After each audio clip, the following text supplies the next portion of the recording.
They called me the thrift store girl. That was my identity in my family, stamped on me like a brand I couldn't peel off. It didn't matter what I achieved, what I did for myself, or how quietly I worked on my goals. To them, I was the one in second-hand clothes, the one who never fit in, the one who was easy to mock at family gatherings. Every Easter, Thanksgiving, Christmas, every chance they got, they reminded me of it. At first, I told myself it was harmless teasing. Families poke fun, right? That's what I thought in the beginning. But the truth is, it wasn't harmless. It chipped away at me. Every smirk when I wore something I'd found at a discount store, every chuckle when I mentioned I'd gotten something on clearance, it wasn't just about the clothes. It was about what they thought I was worth. They believed I was small. They believed I was less. I remember one Easter when I was 20, showing up in a pretty floral dress I'd found for a few dollars at a consignment shop. I had never felt more beautiful. But the moment I walked in, my older sister looked me up and down and said, "Wow, did Goodwill have a sale?" The whole table erupted in laughter. I tried to smile, but I felt the blood rush to my cheeks, and that dress that had made me feel confident suddenly felt like a costume. That was the pattern for years. They had money, at least more than me. My sister married into it, my cousins worked cushy jobs, my parents adored appearances. Meanwhile, I worked quietly, stacking my pennies, saving where I could, investing in small things most people wouldn't bother with. Every dollar I spent was intentional, because I had a dream. I wanted freedom, but I didn't tell them. Why would I? They had already written their story of me. To them, I was background noise, a cautionary tale about what happens when you don't follow the path they approve of. They didn't know that my cheapness was actually discipline. They didn't see the hours I spent researching investments, the late nights I worked, the way I turned every little opportunity into something bigger. So when Easter rolled around this year, I walked into the same house, the same traditions, the same ham on the table and pastel decorations on the walls. But I wasn't the same person. I was sitting on a quiet fortune of $9 million. $9 million. The thrift store girl had built a life they couldn't imagine. It started small, with flipping furniture and vintage clothes online. It grew when I put money into the right stocks, into real estate, into businesses other people dismissed. I learned, I failed, I learned again. And over time, the numbers grew. But I never flaunted it. I drove the same modest car, wore the same secondhand clothes, and kept my life private. At the table, my sister's voice cut through the chatter like it always did. "Is that the same car you've been driving for, 10 years?"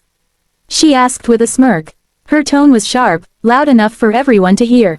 A few cousins snickered. My aunt shook her head, sighing like she pitied me. I smiled faintly, keeping my eyes on my plate.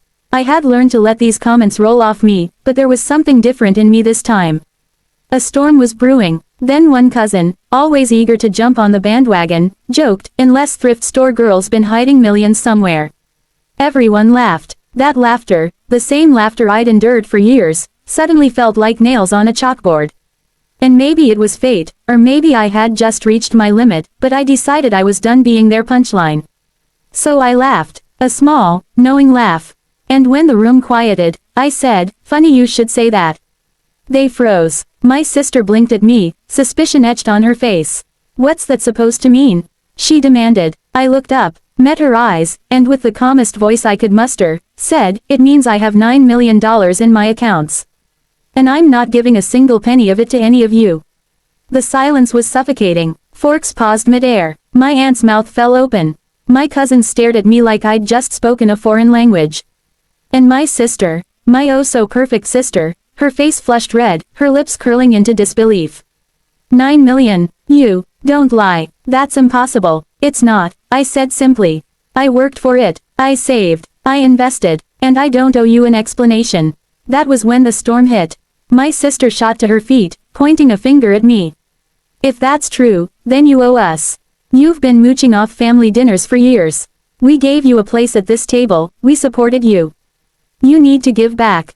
Supported me. My chest burned. I remembered every cruel comment, every smirk, every time they excluded me from trips or made me feel like an outsider.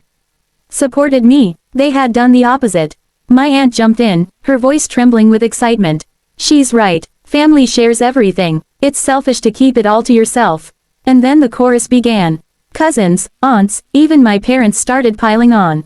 guilt-tripping, manipulating, acting as though my success belonged to them. My sister's husband muttered about how it was only fair I help them buy a bigger house. One cousin whined about her student loans. Another said I could at least fund the kids' private school. They turned into vultures in real time, circling me, hungry for something they hadn't earned. For years, I had been their punching bag. Now they saw me as their lottery ticket.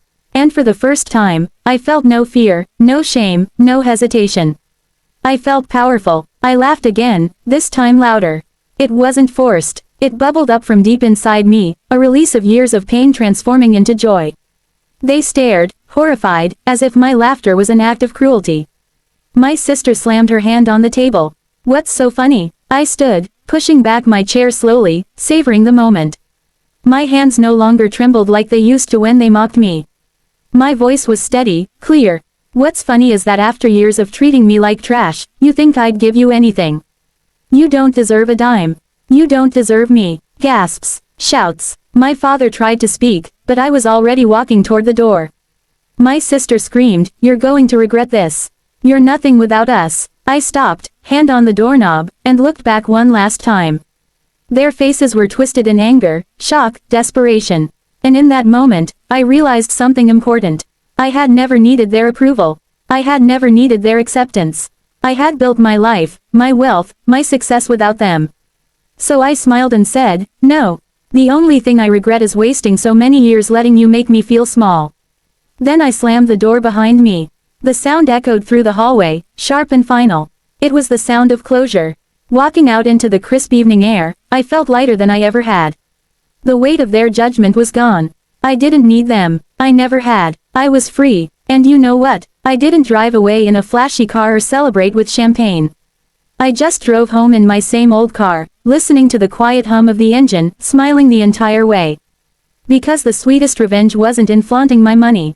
It was in knowing that the girl they mocked, the thrift store girl, had outgrown them in every way that mattered.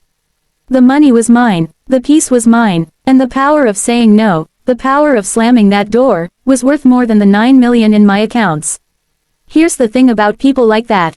They will mock you when they think you're beneath them, and they will beg from you when they realize you've surpassed them. But either way, it's not about love or support. It's about control. And the moment you stop letting them control the narrative, you win. Funny, isn't it? The same family who laughed at my thrift store clothes now probably sits around wondering how they can get back into my life. But they can keep wondering. Because I'm not opening that door again.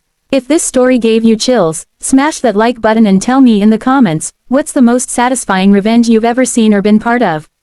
Don't forget to subscribe for more stories like this one, because trust me, there are plenty more where this came from.